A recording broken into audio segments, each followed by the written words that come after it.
Are you thinking of curriculum options for your third, fourth, fifth grader, elementary school student? Well, I want to give you some strategies. One of the main curriculums that I use for students for math is Singapore Math. I think they do a really good job. And so they have a textbook, a workbook, and then a home educator guide. You might not need the home educator's guide if you're comfortable just teaching the concept yourself. But part of what our website is going to provide is resources for those using Singapore Math and other curriculums, right? So if you're learning how to multiply, I have strategies. I actually have a whole playlist on Spotify, so you can look up my STEM Excellence podcast and teach your kids how to multiply by singing songs. That's very helpful. So there's a curriculum called Math Mammoth, and then there's Singapore Math. You can use those curriculums where they focus on different themes through, let's say there's a theme on just fractions and a theme on just decimals. Great resource for elementary school students, Singapore Math or Math Mammoth. But I'm going to focus on Singapore Math. Why is Singapore Math such a big deal? Well, the country of Singapore is so good at math. I'm actually going to grab one more book here. They're so good at math that there's a book here called The Secrets to Singapore's World-Class Math Curriculum.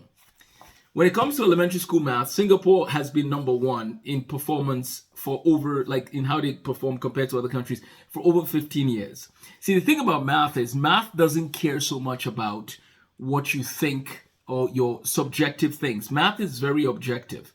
And the top countries, the countries that rank the highest in math are Singapore, China, South Korea, Japan, Taiwan, and I'm forgetting one of them. I apologize. Okay, I'll remember later.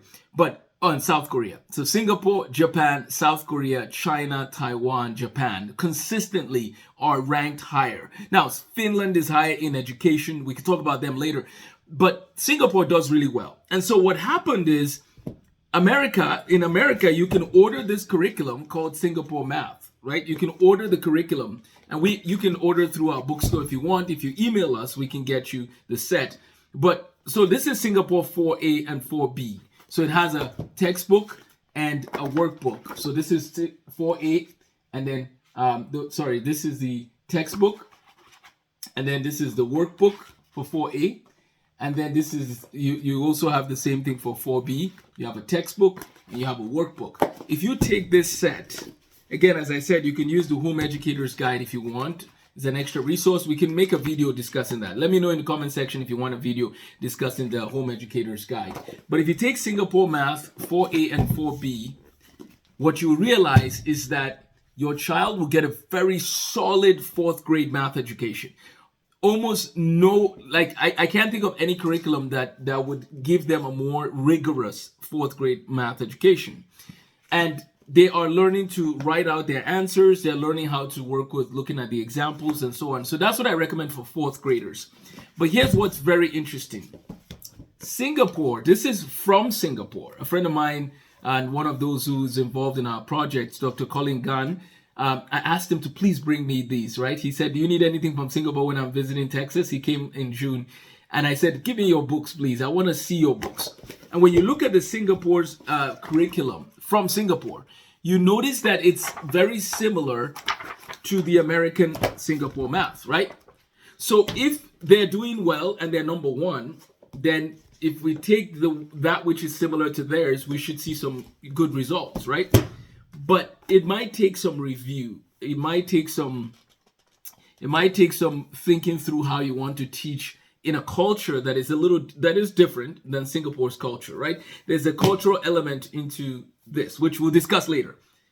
Singapore Math, great resource. I recommend it for fourth grade. As you're thinking about your upcoming school year, let me know if you have any questions. But I would recommend doing this for fourth grade and as a whole, from pre-K all the way. So if you have a 3 and 4-year-old, you can get their pre-K version, and then all the way to their fifth grade book, which I'll talk about in my video coming out soon. So we'll look at their fifth grade book.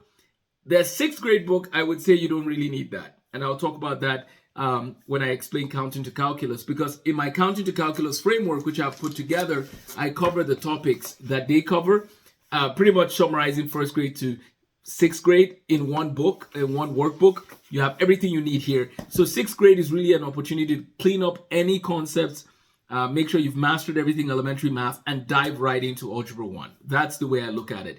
There's no reason to waste time learning fractions again and again. You're going to work with fractions when you solve equations in algebra. So it's not like you're not going to see it's not like you won't see fractions again.